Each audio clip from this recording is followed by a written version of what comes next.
O que me incomoda não é o barulho dos maus, mas o silêncio dos bons. Eu sou o pastor Jack Pinas e você está no meu podcast. Olá pessoal, pastor Jack Pinas, você está no meu podcast. Já vai compartilhando, curtindo e se não segue o nosso canal, por favor, passa a seguir aí que tem muita coisa boa. E hoje eu estou com um amigo, grande amigo, um pastor que eu tenho um respeito e uma admiração muito grande, pastor Matheus Soares. Seja muito bem-vindo, obrigado pela oportunidade de participar comigo aqui. Pastor Jack Pinas, a alegria é minha, que bom estarmos juntos, poder ter vindo servir também na igreja, na conferência da família desse dia. Que especial, poder também compartilhar desse tempo que certamente vai comunicar uma mensagem através dessa programação para muita gente. Que legal. Eu conheci o pastor Matheus pela literatura, ele produz muita coisa boa e também, de ouvir as mensagens dele. Agora, de um tempo para cá, nós temos tido a oportunidade de ter ele conosco. Eu queria que reforçasse um pouquinho daquilo que muita gente já sabe, alguns ainda não sabem, vão ficar sabendo um pouquinho da tua história como pastor. Você é oriundo da Assembleia de Deus. De origem Assembleia de Deus, tive a bênção de nascer em um lar cristão. Oh, glória! Meus pais me criaram dentro de uma formação cristã. Comecei a pregar com 14 anos de idade e já estou um pouquinho 14? mais de 20 anos na jornada da pregação. Uau! E deixando minha singela contribuição naquilo que eu consigo fazer. Eu como te acompanho, vi que teve um momento da sua vida em que você fez o que poucos, que até já tem uma jornada talvez até muito maior do que a sua, em termos de ministério, em termos de pastorear, que você fez. Você fez o trilho do cristianismo na Europa ali. Como que é isso? Fala um pouquinho pra gente conhecer essa sua história toda aí. Entre 2012 a 2016. 4 anos. 12 a 16. Eu dei 4 anos e pouquinho ali. Eu gravei uma série de documentários sobre história do cristianismo e geografia bíblica. Uau! Uma série gravada em 15 países. 15 países? 15 países. Então teve a parte sobre geografia bíblica, que envolveu Israel, Egito. Sim. Um documentário sobre o Egito, um documentário que eu refiz nele a rota do Êxodo, do Egito a Canaã. Passando local por local, explicando as histórias, os relatos bíblicos que aconteceram. Gravado na Turquia sobre as 7 cartas do Apocalipse, onde eu mostro tanto a ilha de Patmos, como visito as 7 cidades que receberam as 7 cartas, explicando cada carta em cada cidade. Legal, você foi na Grécia, no caso. Isso foi a Grécia, aquela região ali de Éfeso, o Mar Egeu ali. Sim. Na verdade, Grécia, região da ilha de Patmos, o Mar Egeu. E as 7 cidades ali hoje no atual território da Turquia. Legal. E tem os outros volumes que são sobre a história do cristianismo. A Itália também, você passou por lá? Passei na Itália gravando sobre Paulo, na prisão de Paulo, onde onde ele escreve a segunda epístola a Timóteo, no Coliseu, falando sobre os mártires do Coliseu. As catacumbas lá, dos ossos também. Sobre aquele contexto ali, o antigo Fórum Romano, aquela parte estrutural da Roma antiga. De frente quase com a Marmentina ali. Isso, um local ali de muita história. Muita história reunida. E os outros volumes sobre reforma e período dos avivamentos. Então, Azusa, avivamentos da época de Spurgeon, Moody, Wesley, Jonathan Edwards, o legado de Lutero, Calvino, Zwingli, John Knox na Escócia. Uau! Foi uma série muito, muito legal. Que legal. E o interessante é que quando a pessoa tem o dom do ensino, ela tem a informação, mas ela consegue transmitir. Isso é uma coisa que gostaria até de fazer um elogio, fazer aqui um agrado, vamos dizer assim, porque o Matheus, o pastor Matheus, além de ter todo esse conhecimento, quando ele está ali na plataforma, está pregando com a igreja, agora mesmo nós fomos muito abençoados. Ele trouxe uma mensagem de Gênesis 2 e 3, e ele nos leva, além de visualizar, a refletir sobre aquele contexto todo, E isso é um dom, um dom do mestre que é muito forte na sua vida, Graças a Deus. Bondade de Deus. E esse empírico, então, aí faz com que toda a tua estrutura de conhecimento, ele seja empírico, porque você visitou, você andou, você conheci um pouquinho ali. A vivência nos locais da geografia bíblica, histórica cristã, ajuda muito na compreensão. A gente tem uma Bíblia que a gente lê antes de ir para Israel e outra Bíblia que a gente lê depois que vai para Israel. Eu tive a oportunidade de ir 2 vezes em Israel e as 2 vezes sempre tem algo que é novo, algo que está completando, algo que passou despercebido. E aqui vai um convite, se você ainda não foi, né? Vale a pena fazer essa rota aí do cristianismo. E Israel, todo local tem histórias e toda hora se descobre algo novo. A última vez que eu estive em Israel agora, tinham acabado de descobrir uma prisão em Cesareia Marítima, que em 2000 anos de história do cristianismo, ninguém nunca tinha achado essa prisão ali. E a Bíblia fala que Paulo ficou preso em Cesareia Marítima, um período de aproximadamente 2 anos, está no livro de Atos dos Apóstolos. Quando ele é preso ali naquele retorno dele da Ásia, preso em Jerusalém, levado para Cesareia, e de Cesareia que ele vai pegar um navio cruzando ali o mar Mediterrâneo para ir para Roma, onde tem aquela experiência do Euroatlão, que eles param na ilha de Malta e tal. Então, só que ninguém nunca tinha descoberto a prisão de Cesareia Marítima. Foi descoberta agora recentemente. Da última vez que eu fui em Israel, eles estavam escavando e preparando para a visitação, que é a prisão de Herodes. Herodes tinha um palácio ali. Que legal. Então é fantástico isso. Então nós estamos aqui com o pastor Matheus Soares, a gente tem algumas perguntas para ele e eu volto a reforçar aqui, né? Você que está acompanhando, deixa o teu like aí, por favor, comente, faça seu comentário, né? E se quiser deixar alguma pergunta, na medida do possível nós vamos estar respondendo e siga o nosso canal aí, porque a gente só está começando, né? E quando você dá um clique aí, que curtiu, deu like, o algoritmo ele entende que isso é algo relevante, que as pessoas elas podem e devem ver também. Então se você fizer isso daí, você vai estar evangelizando de certa forma, porque o papo aqui é Bíblia, o papo aqui é de vida pastoral e tal. Mandaram uma dúzia e meia de perguntas aqui.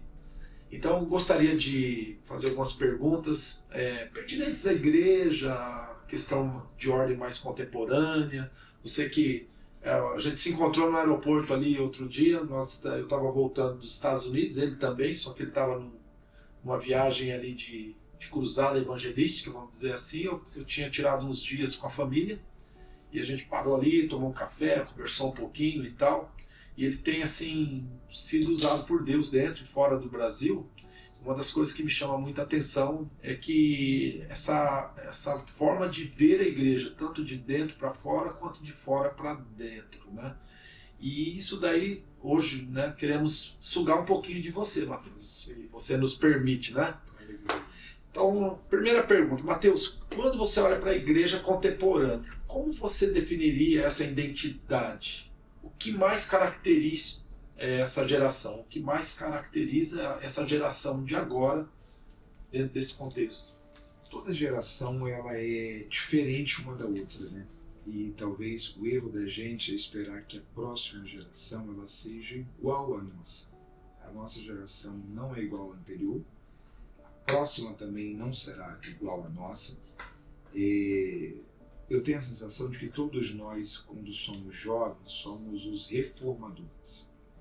E é o ponto que a gente vai envelhecendo, a gente que vira os novos conservadores e vai freando a galera nova que quer reformar. Porque meio que a gente não percebe às vezes que nós já fomos também daquela afoitos, afobados. A vida vai moldando a gente. Então toda geração ela tem a sua configuração muito peculiar, né? A gente tem um problema na nossa geração, não vou chamar de problema, uma característica. Nunca nós tivemos uma geração que ela vivenciou a loucura da nossa com o advento da internet. A internet ela é uma bênção, mas se ela for mal entendida, ela também é um problema.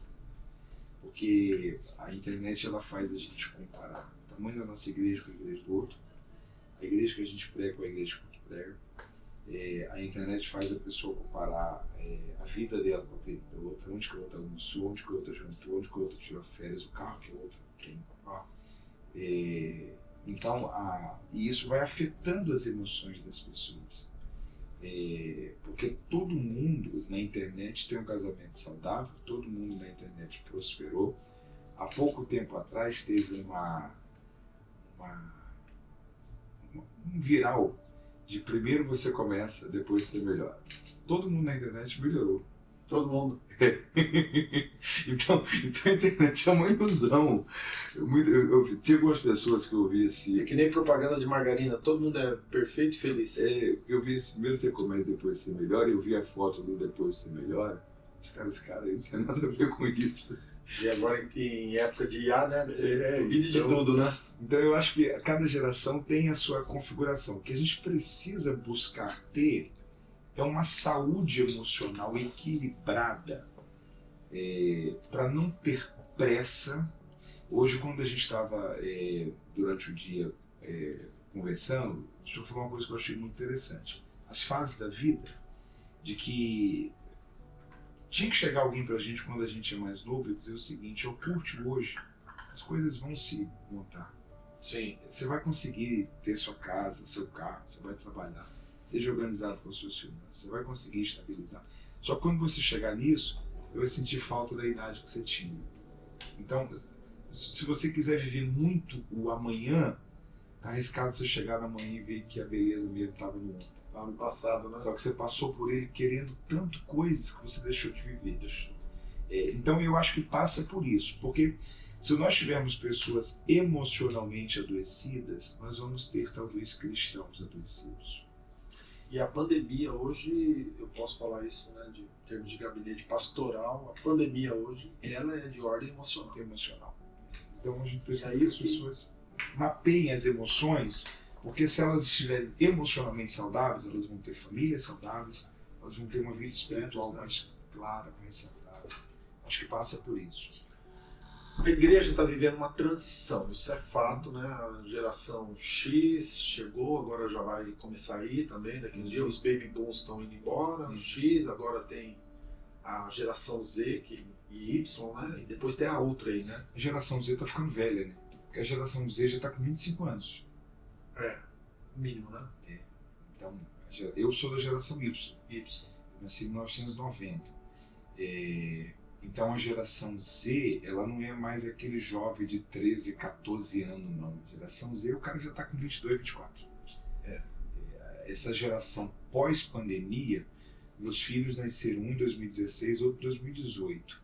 Tem uma terminologia que está sendo usada, eu não lembro o detalhe. Alfa. Acho que eu não sei se é o Alfa, a geração Alfa, mas já mudou tudo. Tá mudando. Meu menino, ano que vem, mais velho, faz 10 anos. Uau. Já passou uma década. Então já é outra configuração. Então tá mudando muito, muito, muito rápido. E a gente tem que ter um cuidado muito grande para a gente não perder pessoas. Ouvi-las. Eu penso uma coisa: a comunicação ela é útil não para me falar, para me ouvir. Aquilo que eu vou falar eu já sei. A comunicação ela é o portal que o outro me permite acessá-lo pelo que ele fala para tentar entender o coração dele. Então, se eu acho que a comunicação é só para eu vomitar as minhas verdades, eu estou perdendo a grande bênção da comunicação, que é tentar entender o que o outro está sentindo. Eu costumo dizer que é mais fácil você manusear a palavra do que o ouvir, né? É bem mais complexo, é bem mais difícil. Então, voltando aqui só para... Vivemos numa fase de transição no corpo de Cristo. Uhum. Na sua visão, quais são os sinais mais evidentes dessa mudança? O que você diria assim, olha, eu tenho caminhado no Brasil e fora do Brasil e isso aqui é um sinal de que realmente está virando uma chave, está virando um novo tempo, um novo momento da igreja. Vamos pegar de forma positiva aí. Na questão geracional, o pastor Carlito falou uma coisa fantástica. Ele disse que nós somos uma geração cristal. Cristal? É a geração transparente, ok? Sim. Essa geração, ela quer falar o que ela pensa, ela quer expressar, só que ela não aceita ser confrontada. Ela não aceita ser confrontada. Então ela é a geração cristal, porque ela é transparente, porém frágil. Ok? Então ela quer falar, ela quer ser ouvida, ela quer expor as verdades dela, mas quando você confronta ela aí ela vira as costas para você, te bloqueia, não quer mais falar com você. Então ela quer ser ouvida, mas ela não quer ouvir. Ela quer expor as verdades dela, mas ela não aceita ser confrontada.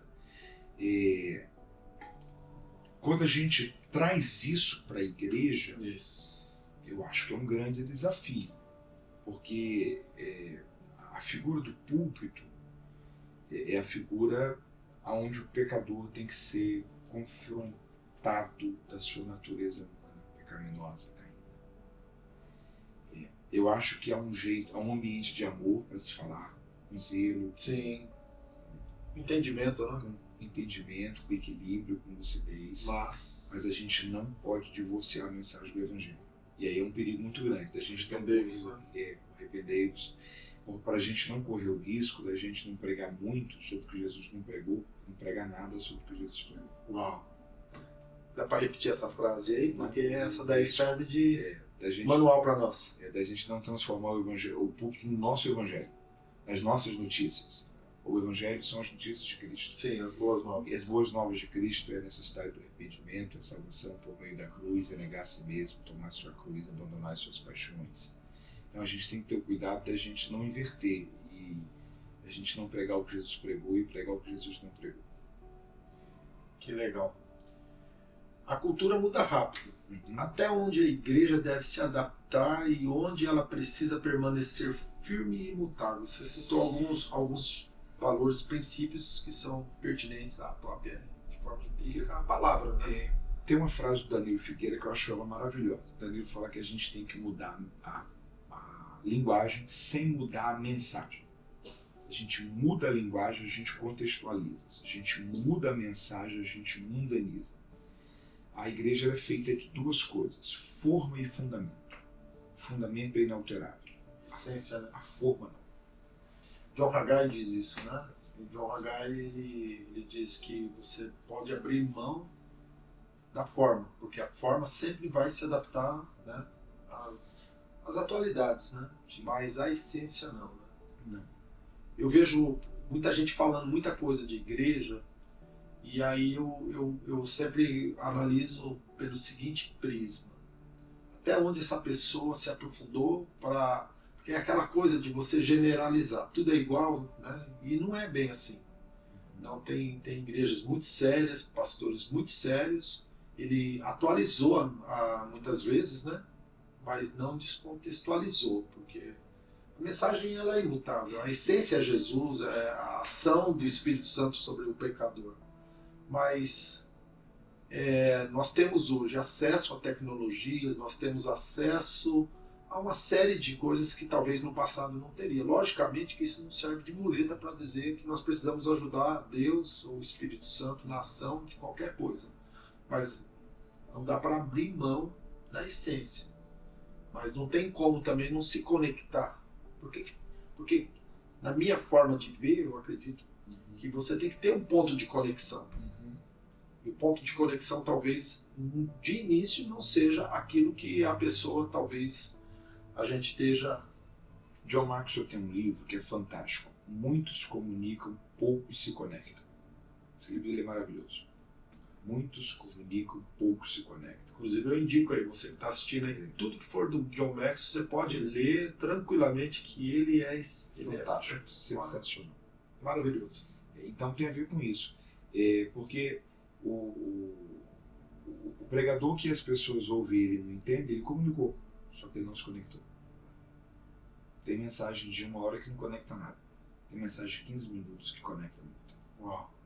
Então, hoje tem uma expressão que a gente está usando muito, né, que é: faz sentido para você? Uhum. É porque se não fez sentido, se aquilo não conectou, não transformou. Então, essa é uma coisa que eu acho que a gente tem que sempre estar alinhado.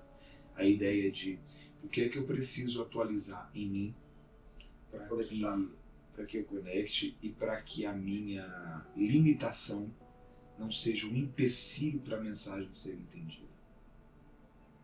Porque a mensagem é uma espada a ser manuseada. Sim, sim. A espada pode ser maravilhosa, se o soldado que a manuseia não tem habilidade, diminui a eficiência dela. A mensagem precisa ser comunicada, que a gente seja o comunicador que comunica com excelência. Que legal.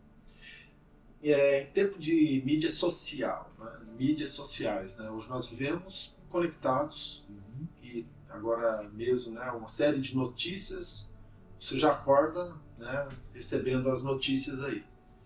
Você, quando olha para a igreja, você acredita que a igreja também pode se tornar uma refém de mídias sociais? Como que você vê isso? Até onde, né, isso daí pode se permitir a influenciar tanto quanto tem influenciado o comportamento por causa dessas questões de redes sociais? Eu acho que a igreja tem que estar lá. Tem que estar lá. Tem que estar lá. Eu não lembro quem, mas eu ouvi alguns anos atrás algum pastor ou alguma pessoa falando que a pergunta é: se Jesus vivesse hoje, ele estaria nas redes sociais? A resposta foi sim, porque Jesus estava onde as pessoas estavam, e onde as pessoas estão hoje é nas redes sociais. A praça da cidade hoje é as redes sociais. A ágora romana do nosso tempo são as redes sociais. Uau. Então nós precisamos estar presentes ali. Eu não me esqueço, lembra quando teve acho que o metaverso? Sim. Deu uma polêmica que o pastor André Valadão fez um culto no metaverso. Você lembra daquilo? Sim. Deu uma confusão aquilo ali. E aí ele postou a foto do metaverso. E aí hoje você tem um problema que são os comentários, né? Sim, os haters. Tem uma ideia que diz que Deus criou as redes sociais, o diabo criou os comentários. Então, se você for fazer um comentário aí, por favor, nos ajude. Os comentários são o problema. E aí, quando ele postou que estava uma confusão daquilo ali, você tem a galera mais conservadora que sempre vai... Tem gente que batizou no metaverso, mas não quis batizar presencial, né? Só que aí, quando eu entrei nos comentários, que o pastor André Valadão postou, teve um jovem que o comentário dele foi o seguinte: eu estava nesse culto, eu era aquele bonequinho de marrom, porque no metaverso você meio que escolhia a roupa que você queria estar naquele encontro virtual. O avatar. Ele falou assim: e eu entreguei a minha vida a Jesus. Uau! Aquele comentário, falou assim: opa, aconteceu alguma coisa. O metaverso parou. Depois veio a IA, ok? Engoliu. Mas se o metaverso tivesse continuado, pode ter certeza, quem estava no início nele ia largar mais rápido, ia chegar mais rápido na frente. Uau. Porque antigamente a igreja falou mal de TV, a igreja falou mal de rádio, a igreja falou mal de internet, a igreja falou mal de transmissão. Você tem dois grupos de pessoas. Você tem um cara chato que critica tudo e não faz nada. Porque na verdade a crítica dele é uma blindagem da infertilidade dele, ele não produz nada. Então ele tem que criticar, ele tem que demonizar quem faz. E você tem o cara que para e entende o seguinte: tem pessoas lá? Tem.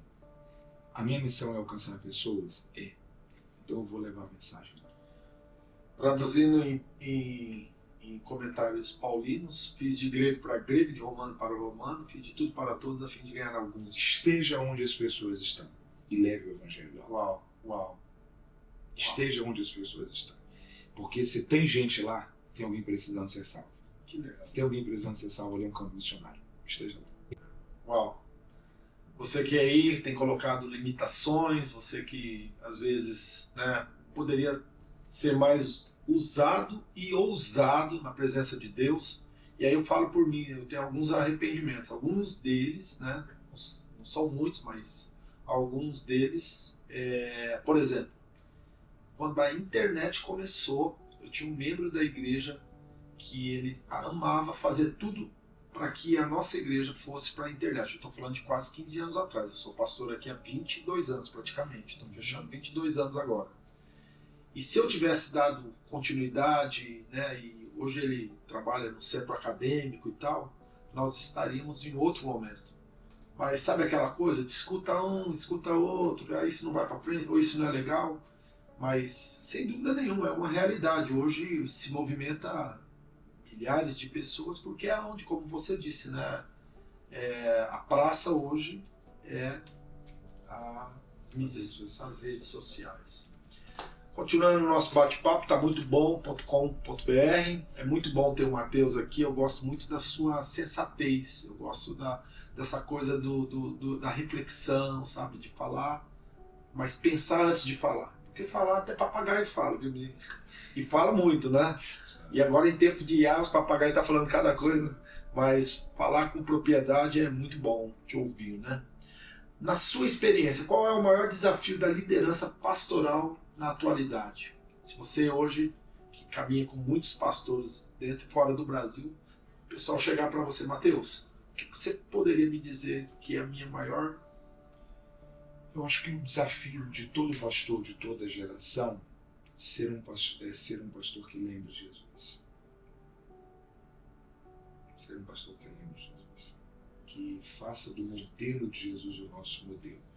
Isso é uma coisa que me encanta nos americanos raízes do time pastoral. Sim, tudo é Jesus, Jesus é tudo, né? Esse ano eu tive a alegria de conhecer Charles Swindoll. Chegou. Charles Swindoll está com 91 anos. Sim, grande escritor. Em Dallas. E terminou o culto, eu fui pregar um fim de semana em Dallas, fui domingo de manhã para conhecê-lo, ouvi-lo.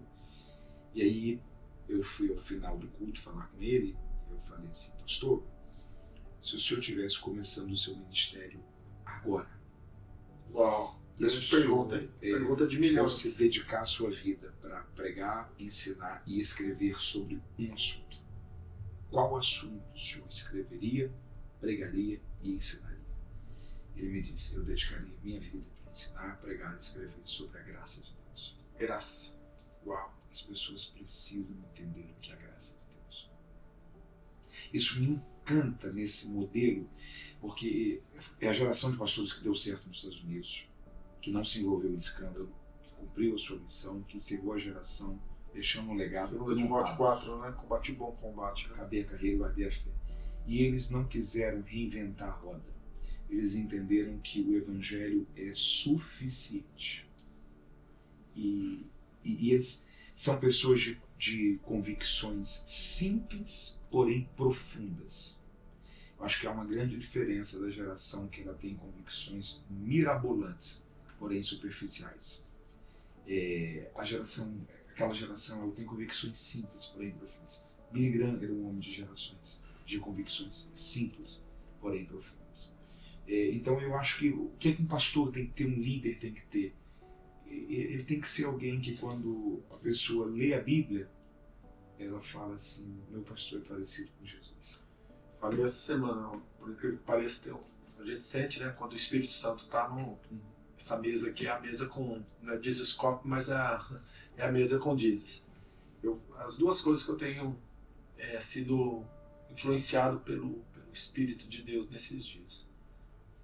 Primeira coisa é a respeito da graça. As pessoas precisam ouvir e entender a graça.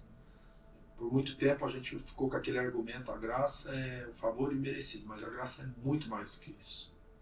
Ela é um poder capacitador, não só de avanço, quanto de transformação. Ao mesmo tempo que você avança, alcança patamares, níveis, também tem um poder de transformação extraordinário. Então eu tenho dito também, isso daí eu falei domingo, no sermão do culto da família, eu disse o seguinte, que para mim, eu peguei na Santa Ceia, perdão, eu disse o seguinte, que para mim, o maior elogio que um ser humano pode receber na sua vida, sendo de sexo masculino, feminino, um jovem, adolescente ou um senhor de 91 anos, é alguém olhar para você e falar assim, você me comunica, você me transmite Jesus. Quando eu olho para você, a palavra que eu definiria você é uma cópia de Jesus, você é parecido com Jesus. Eu disse, afirmando que sem dúvida nenhuma, eu acho que é esse elogio que nós deveríamos buscar. O like é legal, né? O seguidor é legal, mas se não tiver alguém olhando para você e falando, esse homem, essa mulher, ela é idêntica, ou ele é idêntico a Jesus, ele carrega, né, os mesmos valores, princípios, as mesmas atitudes, o mesmo comportamento, né? Eu acho que tem alguma coisa de errado com o nosso cristianismo. Essa é a minha definição, né, para esse tempo. Ainda dentro desse contexto aí, né, seguindo firme aí, você que está conosco já viu que já ganhou ingresso, né? Percebeu que está ganhando à noite, né? Discipulado. hoje tem-se eu costumo dizer, uma idolatria a números. Uhum. O contexto de hoje ele é extremamente voltado para resultados. Como que você iria mensurar isso hoje? Como que ser um discipulador ou ser um discípulo em tempo de fast food, de drive-thru, onde as pessoas elas têm na sua mente, na sua cabeça que o negócio... Gostei do pastor Carlito, né? Vem no gabinete do pastor, recebe uma oração do ungidão e abracadabra, pata de cabra, e o negócio está resolvido. Qual é a tua percepção disso tudo aí? Como que você vê esse novo tempo, como discipular, né? Porque agora nós já passamos do evangelismo propriamente dito, entendemos como se relacionar, né, com essa tecnologia toda que chegou, mas intrinsecamente falando do ser humano. Eu acho que a construção de Jesus com Pedro na questão ministerial responde isso pra gente. Jesus realizou, curiosamente, 2 pescas maravilhosas. Lucas capítulo 5, primeira e 2 João capítulo 21. A primeira pesca é aquele episódio que Jesus disse para ele: até hoje você foi um pescador de peixes, a partir de hoje você será um pescador de homens. A segunda pesca é João 21, você me ama, cuide das minhas ovelhas, pastoreie as minhas ovelhas e apacente os meus cordeiros. Na primeira pesca, o ser pescador de homens, o verbo pescar, ele se encaixa muito bem para peixes, não para gente. Se a grafia fosse assim, ó, até hoje você pescou peixes, a partir de hoje você vai ganhar pessoas, ganhar almas, a gente ia entender. Mas por que Jesus usou ali o verbo pescar? O que Jesus está dizendo é o seguinte: Pedro, o resultado final vai ser diferente, o seu trabalho tem que continuar sendo o mesmo. Porque do mesmo modo que você nunca esperou que os peixes viessem até você, você também não tem que esperar que as pessoas venham até você. Você que vai até elas. Porque essa é a tarefa do evangelista. O evangelista vai e resgata. Ok? A primeira pesca, a ênfase ali é sobre ganhar. Só que na segunda pesca, o diálogo de Jesus com Pedro, você me ama, paciente minhas ovelhas, pastorear meus cordeiros, é cuidar. A primeira pesca é sobre evangelização. A segunda pesca é sobre discipulado. Uau! Então Jesus está construindo um coração ministerial em Pedro. Eu gosto muito daquele conceito antigo que diz que evangelismo é você tirar a pessoa do mundo. Discipulado é você tirar o mundo da pessoa. Uau! Uau! Ok?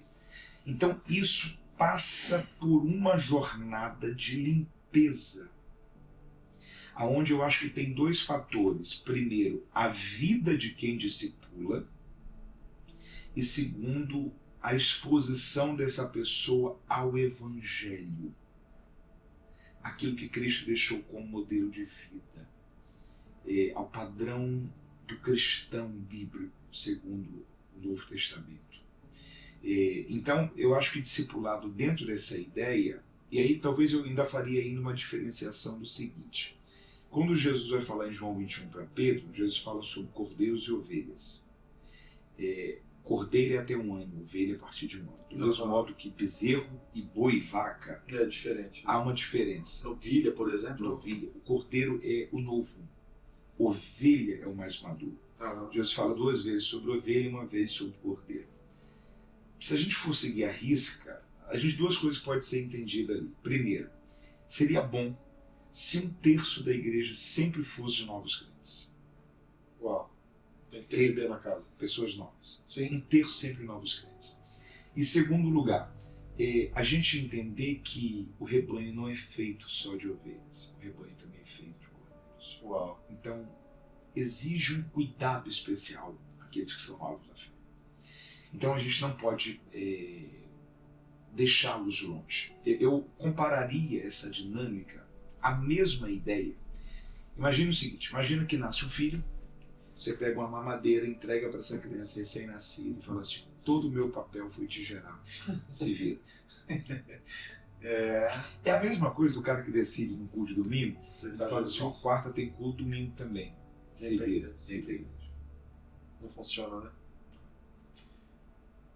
Então, acompanhar. Essa jornada, aquele texto que a gente estava falando agora há pouco, eu acho que é Cantares 1:8, sim, que a Bíblia fala sobre a trilha das ovelhas, a trilha do rebanho. O rebanho tem uma trilha, as ovelhas têm uma trilha. E essa trilha inicial é a trilha do acompanhamento. De acompanhar mesmo, de abraçar. Isso daí é uma coisa tão séria que as pessoas que estão hoje dando fruto, geralmente elas estão ligadas aos primeiros anos da sua conversão a terem sido acompanhadas.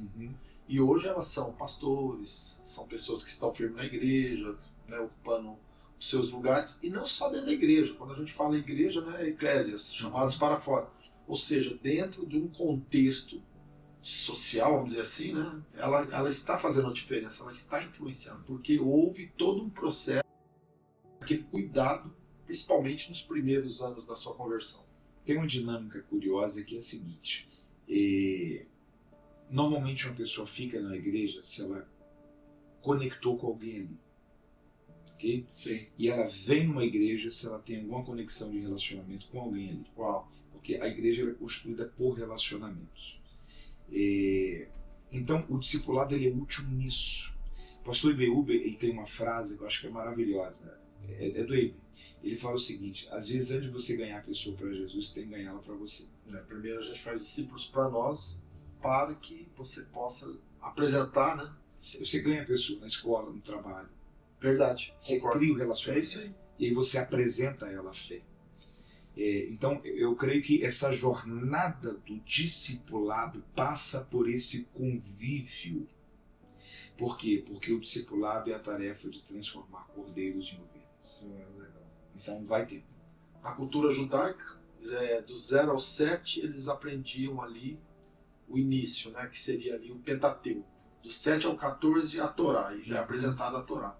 Dos 14 em diante, o Rabboni chegava para o Talmidim e dizia assim: cara, aprenda a profissão do teu pai, volte para tua casa e se dedique a aprender a profissão do pai. Quer dizer o seguinte, ele não é uma pessoa que foi rejeitada, mas ao mesmo tempo ele é uma pessoa que ele vai ser usado agora, depois desses 14 anos praticamente de discipulado, para que ele possa ser útil para dentro da sua casa, dentro da sua família, dentro da sua sociedade.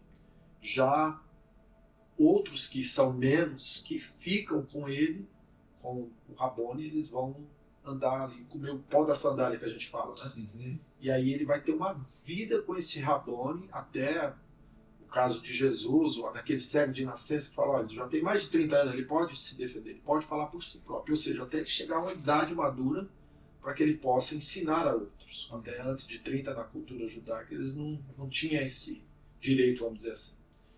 Mas você pega dentro da igreja, a gente vê hoje, por exemplo, estou falando de 14 anos, levando em consideração que você está pegando um cara na primeira infância, na segunda infância, no começo da adolescência, e ali já entrando quase na juventude. E prepara esse cara para se transformar um discípulo de um mestre, ou um discípulo para dentro da sua família e da sua casa. E hoje é 5 passos, 3 passos, 1 semana, 3 semanas, 20 não sei o quê, e está resolvido, né? E o cristianismo, por exemplo, quando Jesus confronta Pedro, Jesus estava trazendo de volta, né? Era uma forma que Jesus estava pegando Pedro e falando o seguinte: Pedro, a jornada só está começando, né? E aí ele pergunta sobre o amor ágape. E aí tem o discipulado, você não desiste da pessoa, ainda que ela erre. Porque Pedro errou. E Jesus não esperou Pedro procurar. Jesus foi procurar Pedro. Tem uma dinâmica que eu acho que a grande sacada do livro de Oséias é essa. Porque a gente vê muito Oséias como o livro da esposa infiel. O cara que casou com a prostituta. O Oséias não recuperou a Gomer. Não recuperou. Só que, para mim, a chave do livro de Oséias é o capítulo 11. Porque até o capítulo 10, Deus está olhando para Israel, Deus está dizendo: você é esposa infiel. No capítulo 11, Deus olhou e falou o seguinte: Israel, você é o meu filho. Uau. Que eu tirei do Egito. Alguém pode até desistir de uma esposa infiel, mas não desiste de um filho rebelde. Uau. Ainda que seja rebelde. Uau. Então o que Deus está dizendo é: eu estou mudando a minha perspectiva no relacionamento, mas eu não desisto de você. Vou te recuperar. Eu costumo dizer, uma frase minha, que ser pastor é esperar o filho no portão. É o filho do pai, o pai do filho pródigo, né? Continuando aqui, quero alongar muito, mas tem umas 2 ou 3 perguntas aqui que eu acho que é muito pertinente, né? Falando sobre avivamento, né? Quando falamos sobre avivamento nessa geração, quais são os sinais genuínos que você pode e consegue perceber que realmente nessa geração está havendo um avivamento? A gente está vendo movimentos, principalmente depois da morte do Charles nos Estados Unidos, na Europa está havendo grandes movimentações, aqui no Brasil também, essa semana eu vi várias... Pelo menos um despertamento. Despertamento. Eu acho que existem algumas características de um avivamento verdadeiro.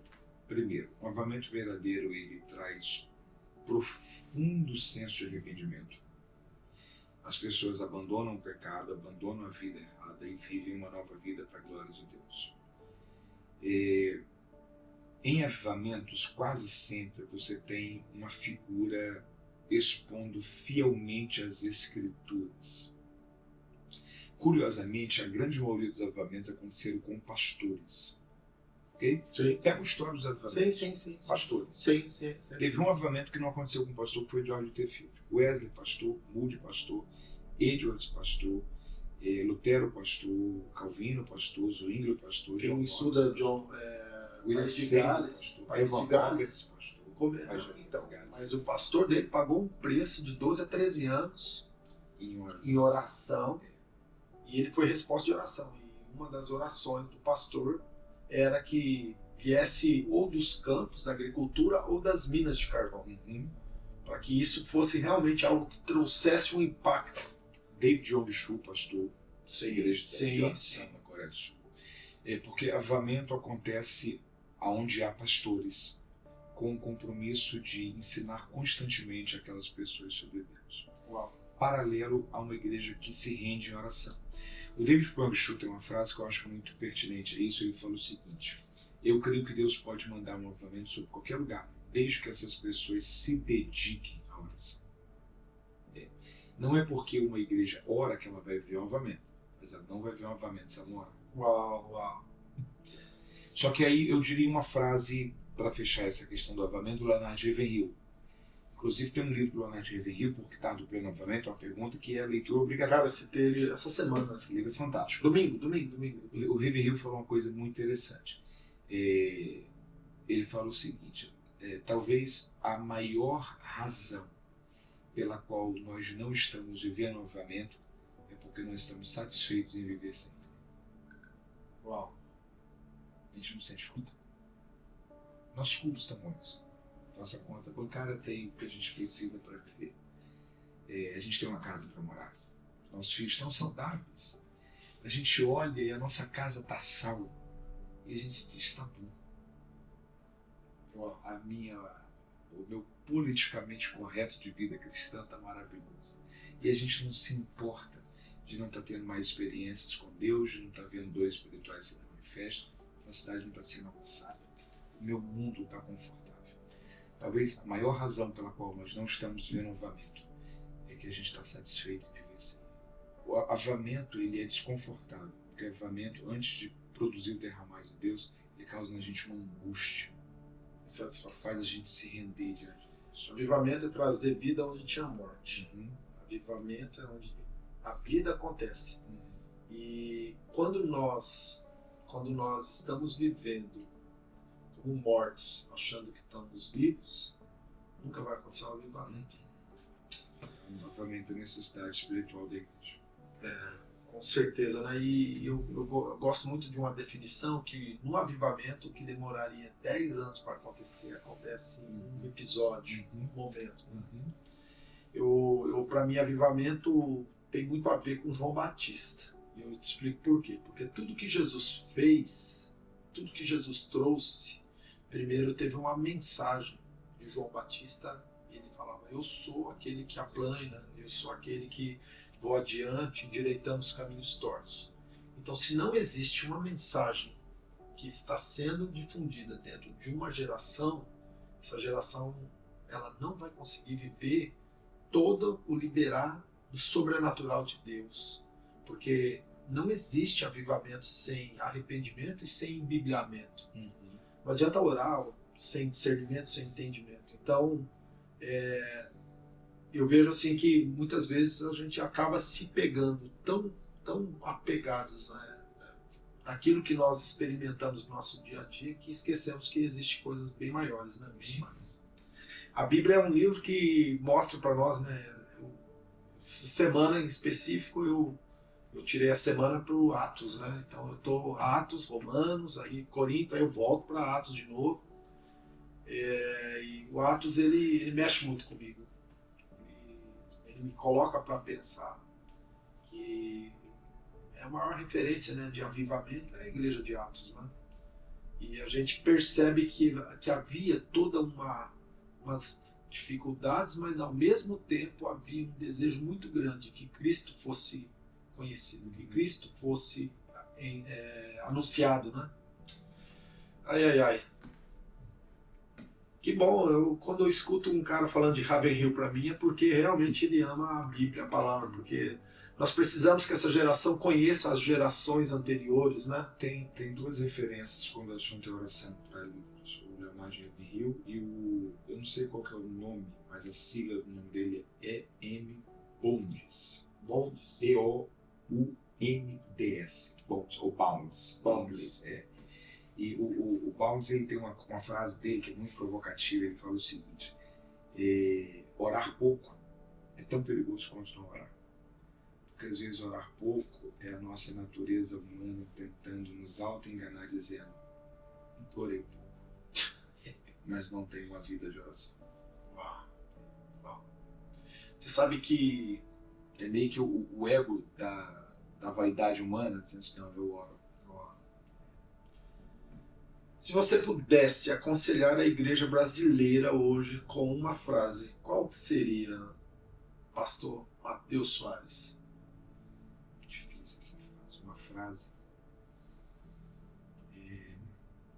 Volte a ler e buscar reproduzir quem Jesus foi. Lê os evangelhos, lê a igreja primitiva, lê os textos de Paulo.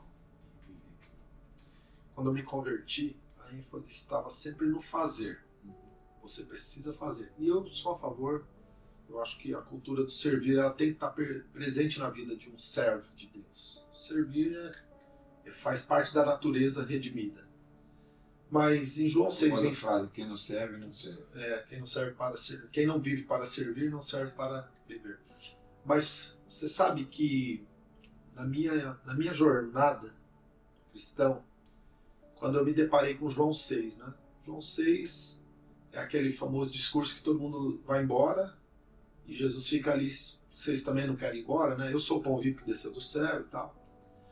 No João 6, para mim, tem um versículo que para mim mudou a minha percepção de quem eu sou quanto a essa questão.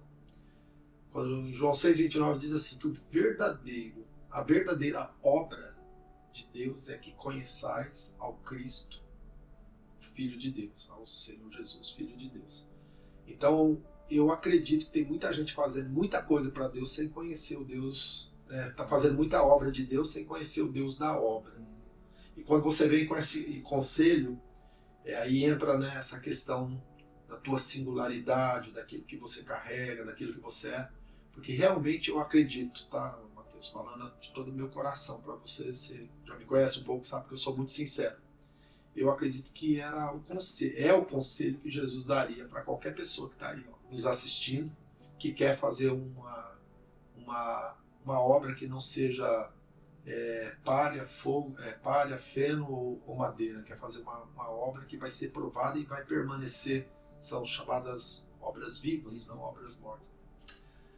Igreja brasileira, olha aí, se você ainda não conhece Matheus, pode conhecer, eu super indico, pastor Matheus Soares, baita de um amigo, um baita de um homem de Deus. Tive o privilégio lá na igreja da cidade, ele chegou lá com a sua esposa, seus filhos, né? Achei bem legal ali, ele foi lá para dar um abraço e eu conheci um pouquinho mais do Matheus pai, do Matheus esposo, já conhecia o Matheus teólogo, já conhecia o Matheus evangelista.